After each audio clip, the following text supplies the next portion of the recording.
Wow, I just woke up with a memory of me. It's dealing with your shadow side. It's like I know it sounds weird when I say that, but it's really not.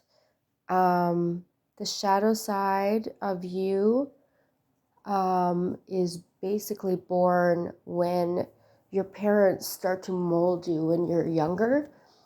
Instead of like I remember, okay, one example is I was going to do decoupage. Decoupage is basically pasting a picture, say from a magazine, onto something. Like I used to decoupage on furniture and make a collage. And my mom had a picture. It was a woman. It's basically this picture from a magazine pasted on a board, and it had like a little hook and it would hang on the wall. And it was one of my most favorite things to have. And years later, I would beg her all the time, beg, beg, beg. And finally, one day, she gave it to me.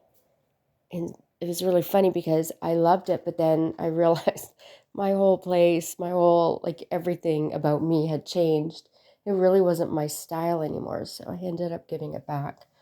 But anyway, um, so that basically is decoupage, and somebody created that, and part of the paper was lifting on a corner. It should have been pasted back down, but it was so old, didn't touch it. But anyhow, yeah, the shadow side is when you're inspired to do something, and especially when you're young and you're little. And I was like, oh, I'm gonna do this and all these things, and then my mom was like, no, you can't do that. I was like, why? She's like, well, it could be like a copyright thing, or someone's gonna come and you're gonna get sued for, like, I'm exaggerating. I don't remember exactly what it was that she said, but basically it was something that bounced me out of wanting to do something that inspired me. So I was like, oh, okay. And so it's funny, the things that people say, it's actually not funny. What your parents may say to you, it's their fears. It has nothing to do with us. But basically, when I was told, no, I can't do certain things that inspired me, that was my shadow side being born. That was me rising up and thinking, oh, this is going to be so fantastic to get a great big fat no burger. And oh, you can't do that. And so what happened in the 90s when I moved away from my family for a little while to deal with my own stuff and work on my own self? What did I do? I started decoupaging on furniture, and I would take pieces of crap from the side of the road, started recycling, and I started to make these little creations. And I started to supply stores on Queen Street in Toronto. And yeah, I did really well. I used to have people actually bring, say, a wardrobe in. I also had like brand new pieces of furniture. Oh my God, talk about terrifying to work on something as brand new. When you work on something that is recycled, it's already a piece of crap. So you can't wreck it. You're actually making something that can't be, um, what is the word? Oh, what is the word? This is like 6 o'clock on Saturday morning, by the way. Can you believe it? I just woke up 6 o'clock. I wanted to sleep in. But anyway, yeah, I don't know the word is that I was looking for. But anyway, yeah, I'm tired. Um, yeah, people would bring in massive wardrobes, and then we would go down on Green Street. Obviously, yes, I lived in Toronto. And so we'd be in the beaches, and then we'd go into this poster shop, and then I'd be with my client and she'd be like, okay, I want this poster. And the poster was the size of me, literally the size of me.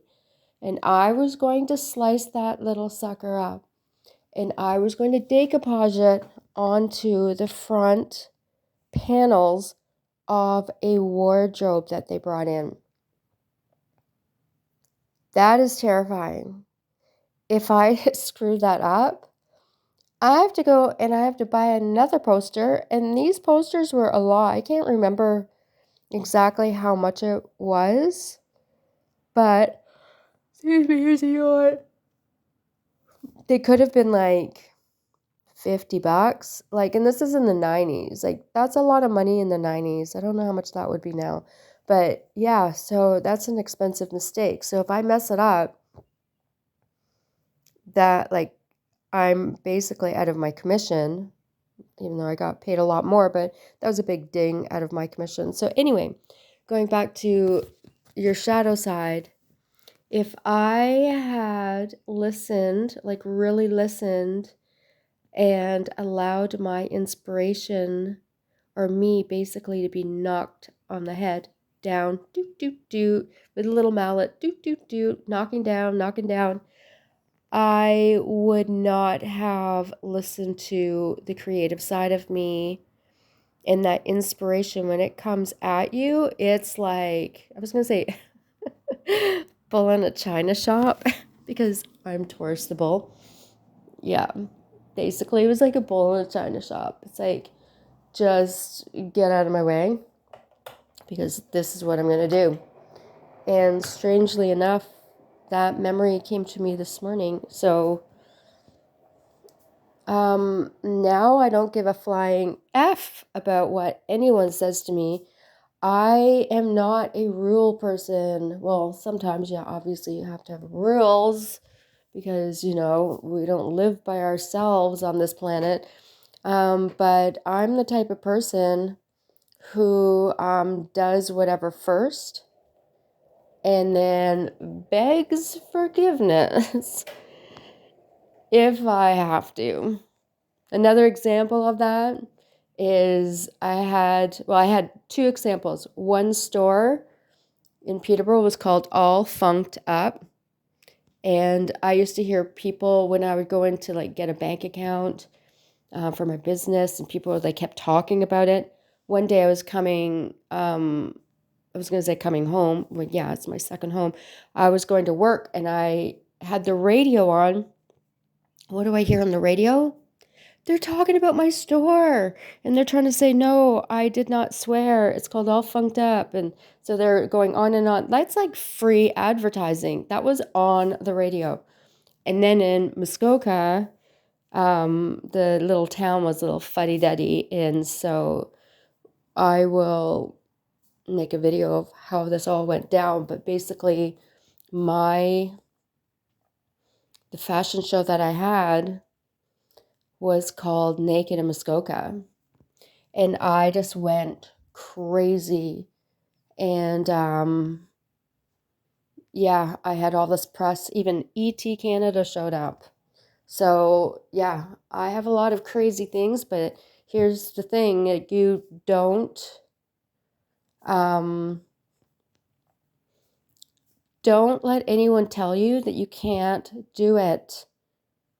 Don't let anyone hand you their fear or just hand you fear and keep you down there when you need to be rising up to do whatever the heck it is that you want to do. Go and do it. Just like Nike. Go do it.